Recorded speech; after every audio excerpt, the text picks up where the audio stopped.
ये एक खतरनाक जेल की सच्ची कहानी है जहां से आज तक कोई नहीं भाग पाया, लेकिन तीन ऐसे कैदी जिन्होंने वो कर दिखाया जो कोई नहीं कर पाया और पूरी साउथ अफ्रीका की पुलिस उन्हें देखते रह गई। आइए देखते हैं इन्होंने आखिर कैसे इस नामुमकिन काम को मुमकिन बनाया। ये कहानी है साल 1978, जगह साउथ अफ्रीका। ये वो वक्त होता है जब काले और गोरे में भेदभाव होता था। नेशनल पार्टी यहाँ की रूलिंग पार्टी है। अब बहुत सारी ऐसी भी ऑर्गेनाइजेशंस भी हो चुकी हैं जो नेशनल पार्टी के खिलाफ आंदोलन करती हैं, जो कि गैर कानूनी है। इस आंदोलनकर्ताओं में टिम और स्टीफन भी होते हैं, जो कि वाइट साउथ अफ्रीकन हैं। वो सरकार के खिलाफ हैं। वो लोगों को जागरूक करने के लिए, अपनी बात सब तक पहुंचाने के लिए पैम्पलेट का इस्तेमाल करते हैं, जिन्हें बांटना गैर कानूनी है। अगर पुलिस वालों ने ऐसा करते हुए इन्हें देख लिया तो इन्हें साइट पर ही शूट करने का ऑर्डर दिया गया था। ये एक जुगाड़ लगाते हैं। ये भीड़ वाली जगह पर पैम्पलेट्स रखकर ब्लास्ट कर देते हैं, जिससे पैम्पलेट्स बिखर जाते हैं और लोग उन्हें पढ़ना शुरू कर देते हैं। मगर पुलिस इन्हें देख लेती है और इन्हें गिरफ्तार भी कर लेती है। पुलिस स्टेशन में टिम से मिलने उसकी गर्लफ्रेंड आती है, जो कि एक ब्लैक लेडी होती है। वो उसे कुछ पैसे देती है जिन्हें टिम छुपा लेता है। अब इन दोनों को कोर्ट में लाया जाता है, जहां पर इन दोनों का जुर्म साबित किया जाता है और टिम को 12 साल और स्टीफन को 8 साल की जेल होती है। ये सजा सुनने के बाद स्टीफन पूरी तरह से टूट जाता है और जब इन्हें प्रिटोरिया जेल में लाने की तैयारी कर रहे होते हैं तो स्टीफन भागने की कोशिश करता है, लेकिन पकड़ा जाता है, जिसके बाद उसकी बहुत बुरी पिटाई होती है। और फिर इन दोनों को अब प्रिटोरिया जेल ले आते हैं, जहां का वार्डन, जिसे सब कैप्टन कहते हैं, वो इन्हें जेल के रूल बताता है। साथ ही वो कहता है कि तुम दोनों देशद्रोही हो, तुम व्हाइट होने के बाद भी ब्लैक के साथ हो। अब इन दोनों को जेल के अंदर लाया जाता है। टिम जेल के हर कोने को एकदम अच्छे से परखता है, जिसके बाद इन दोनों को अगल बगल के सेल में ही बंद कर दिया जाता है। गार्ड इन्हें बताता है कि अगर तुमने अपने सेल में गंदगी की तो इसके लिए तुम्हें सजा मिलेगी। ये कहकर वो चला जाता है और अब ये दीवार को नॉक करके एक दूसरे से बातें करते हैं। अगले दिन टिम खाना खाते वक्त देखता है कि कुछ कैदियों ने ब्लू कलर की ड्रेस पहनी थी और कुछ ने ग्रे कलर की पहनी होती है। वो खाना लेकर ब्लू कैदियों के पास जाता है, तभी उसे सब लोग घूर रहे होते हैं और पीछे से एक बूढ़ा आदमी आता है। वो उसे अपने साथ चलने को कहता है और उसे अपने साथ अलग टेबल पर ले जाता है। इसका नाम डेनिस गोल्डबर्ग है, जो कि एक पॉलिटिकल प्रिजनर है, पर उसे लाइफ टाइम की सजा मिली है। पर यहाँ पर हमें स्टीफन को भी दिखाया जाता है, जो खाना लेकर उन्हीं ब्लू ड्रेस वाले कैदियों के पास बैठने वाला होता है। तभी ग्रे ड्रेस वाले कैदी जोर जोर से टैप करने लगते हैं। तो एक इशारा था कि वहां बैठना खतरनाक है, इसीलिए वो टिम के पास आ जाता है। डेनिस बताता है कि जितने भी ब्लू ड्रेस वाले कैदी हैं वो खूंखार कैदी हैं, जिन्होंने बड़े बड़े कत्ल और चोरियां की हैं, जिनकी सजा वो यहाँ काट रहे हैं। अब यहाँ पर एक ब्लैक कैदी की आवाज होती है, जिसकी वजह से गार्ड उसे आकर बुरी तरह से मारता है। ब्लू ड्रेस वाले कैदी ये देखकर एंजॉय करते हैं, जबकि ग्रे ड्रेस वाले कैदियों को ये बिल्कुल भी अच्छा नहीं लगता। अगली सुबह जब टिम और स्टीफन बाहर होते हैं तो उनके साथ डेनिस भी होता है।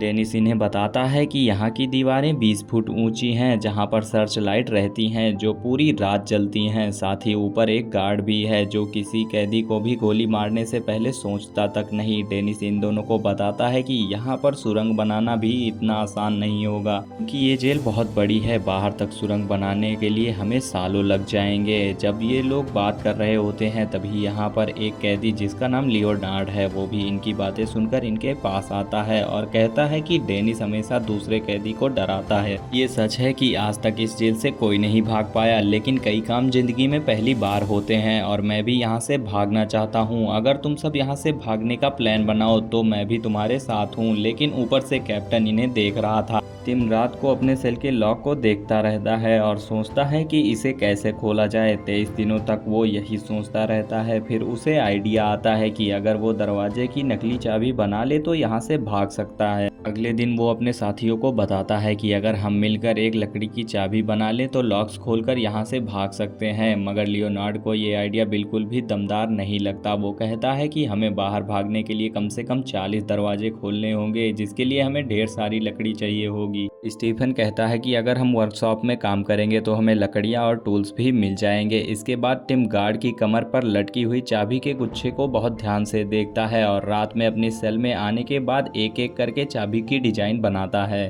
और इस तरह से 74 दिन बीत जाते हैं। अब उसने चाबियों के सारे डिजाइन बना लिए हैं। अगले दिन जब वो वर्कशॉप में जाते हैं तो वहाँ पर टिम इस बोतल में जो हर एक कैदी के पास है, जिसमें वो अपनी चाय, पानी या कॉफ़ी रख सकते हैं, उसमें टिम कुछ लकड़ी के छोटे छोटे टुकड़ों और फाइल और ऐसी चीज़ें छिपा लेता है जिससे वो लकड़ी को शेप देकर चाबी बना सकता है। साथ ही ऊपर कपड़ा भी डाल देता है ताकि बोतल हिलने पर लकड़ी की आवाज़ ना आए। जब इनका सेल में जाने का वक्त होता है तो गार्ड सबकी बोतल चेक करता है और टिम की बोतल से सारा लिक्विड निकाल देता है। उसकी बोतल में कपड़ा होने की वजह से कोई आवाज़ भी नहीं आती और टिम इस तरह से बच जाता है। टिम अपने सेल में जाने के बाद सभी चीज़ें बाहर निकालता है और अब वो लकड़ी के टुकड़ों से एक चाबी का शेप बनाता है। इससे वो ग्लू से चिपकाता है और थोड़ी देर के बाद चाबी तैयार हो जाती है और वो अपने सेल के फर्स्ट डोर में चाबी डालता है और वो चाबी काम भी कर जाती है। मगर उसके आगे एक और डोर होता है जो स्टील का होता है और इसका लॉक भी बाहर होता है। अगले दिन वो गार्ड की चाबी पर ध्यान देता है और जल्द ही उस चाबी को भी बना लेता है। आज उसे यहाँ पर पूरे 100 दिन हो चुके हैं। वो यहाँ ज़्यादा दिन नहीं रहना चाहता था।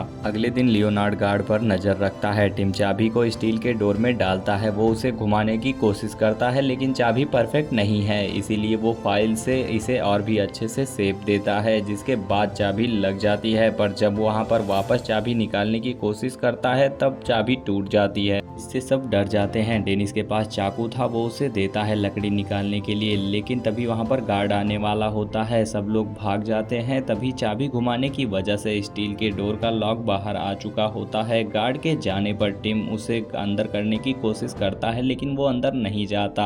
शाम को सभी कैदी अपनी सेल में चले जाते हैं तो गार्ड टिम के सेल के लॉक को देखता है। अंदर टिम बहुत घबराया हुआ था लेकिन गार्ड उसे नजरअंदाज करके वहां से चला जाता है। साल में एक दिन आता है जब कैदी अपने रिलेटिव से मिल सकते हैं, लेकिन टिम से मिलने कोई नहीं आता। लियोनार्ड से मिलने उसका बेटा आता है। दोनों फ्रेंच में बात करते हैं जो रूल्स के खिलाफ है, इसीलिए गार्ड्स उन्हें वक्त से पहले ही लेकर चले जाते हैं। जेल में इन्हें 142 दिन हो गए हैं। ये समझ नहीं पाते कि आखिर स्टील वाले दरवाजे को ये सेल के अंदर से खोलेंगे कैसे, क्योंकि उनका लॉक तो रूम के बाहर है। लियोनार्ड कहता है कि रस्सी के जरिए हम चाबी को लॉक तक पहुंचा सकते हैं, लेकिन टिम कहता है कि हम उसे चाबी घुमा नहीं पाएंगे। तभी कैप्टन आ जाता है और तीनों को बात करता देख उसे फिर से इन पर शक होता है। ये कैप्टन से झूठ बोलते हैं कि हम अपने काम के बारे में डिस्कशन कर रहे हैं। गार्ड के जाते ही उसकी नज़र झाड़ू की स्टिक पर पड़ती है और वो कहता है कि हम इसी के जरिए चाबी को लगाएंगे। फिर इनकी स्टिक तो थोड़ी छोटी थी, इन्हें एक ऐसा भी टूल चाहिए होगा जो चाबी को स्टिक के साथ घुमा सके। अगले दिन टिम वर्कशॉप में एक मशीन देखता है और उसे वो एक आइडिया आता है। वो मशीन के बेसिस पर ही एक टूल बना लेता है और चाबी के जरिए यहाँ पर लॉक को खोल देता है। वो बहुत खुश हो जाता है मगर गलती से चाबी नीचे गिर जाती है, जिससे टिम बहुत ज़्यादा डर जाता है। वो एक च्युइंगम के स्टिक में लगाकर चाबी उठा लेता है। अगली सुबह टिम कहता है कि चाबी तो रेडी है। वो कहता है कि अब हम इसे साथ नहीं रख सकते। अगर हमें कैप्टन ने चाबी के साथ देख लिया तो हमारी सजा दोगुनी हो जाएगी। इसीलिए वो चाबी को एक डिब्बे में रख कर गाड़ देते हैं, लेकिन कैप्टन इन्हें देख लेता है मगर किसी तरह ये उसे उलझा देते हैं। जेल में 206 दिन हो गए थे।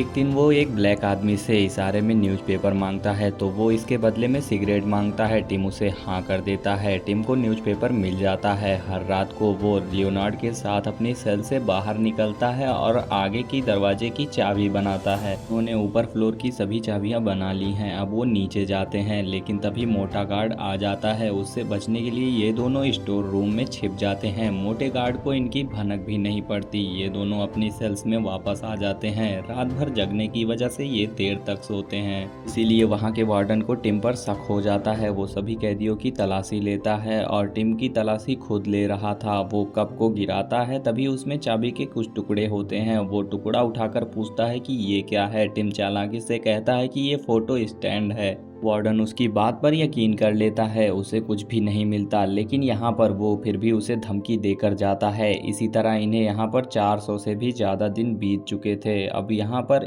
टिम लगभग 39 चाबियाँ भी बना चुका था। वो जल्दी यहाँ से भागना चाहता है। वो डेनिस और उसके साथियों को साथ चलने को कहता है, लेकिन वो सब मना कर देते हैं। अब ये तीनों तैयार थे यहाँ से भागने के लिए। अगली रात को ये तीनों के तीनों अब एक साथ दरवाज़ा खोलकर आगे बढ़ने लगते हैं। जेल से भागने से पहले ही ये अपने कपड़े को चेंज कर लेते हैं, जिसके बाद ये तीनों के तीनों नीचे वाले फ्लोर तक पहुंच जाते हैं। और अब ये 30वें गेट को खोलने वाले होते हैं कि मोटा गार्ड वहां पर आ जाता है। फिर ये तीनों स्टोर रूम में छिप जाते हैं। मोटा गार्ड स्टोर रूम में ही आ रहा था, लेकिन तभी यहाँ पर डेनिस अपने सेल की बल्ब को तोड़कर शॉर्ट सर्किट कर देता है और जोर जोर से चिल्लाने लगता है, जिस वजह से मोटा गार्ड उसकी ओर जाने लगता है। दरअसल ये इनका ही प्लान था कि जब स्टोर रूम में ये जाएंगे तो डेनिस गार्ड का ध्यान भटकाएगा और तभी ये यहाँ से आगे बढ़ पाएंगे। आगे बढ़ते हुए ये इलेक्ट्रिक डोर तक पहुँच जाते हैं, लेकिन उसका बटन गार्ड के रूम में था। लियोनार्ड जाके बटन को प्रेस कर देता है और गेट खुल जाता है।